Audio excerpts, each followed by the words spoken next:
It bills itself as the world's first oceanarium, meaning it was the first to commingle different wild marine species. And today, Marineland turns 80 years old.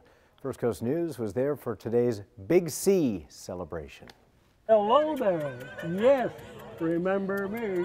Tom DeVoe was a diver and trainer at Marineland for 36 years, nearly half the oceanarium's existence as it turned 80 Saturday, celebrating its unique history. We were built to be an underwater film studio, and then it became clear that what the local community wanted more than that was a place where they could come and learn about marine life. 80 years of pioneering with a marine menagerie. You couldn't keep your species separated. You had to have everybody together.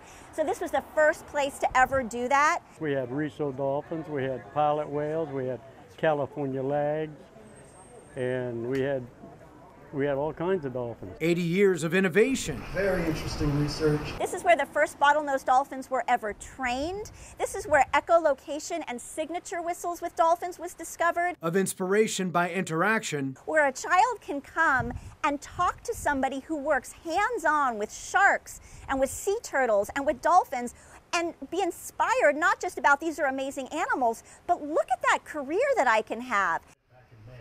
Of influencing smart policy from the earliest visitors. Those children grew up to be the voting adults of the 1970s. In the 1970s, the Endangered Species Act and the Marine Mammal Protection Act were both passed, and that is not a coincidence. The celebration including a time capsule to be opened at the century mark in 20 years, lest us humans forget, even though it's always been about the animals who don't. They don't forget. Believe me, they don't forget.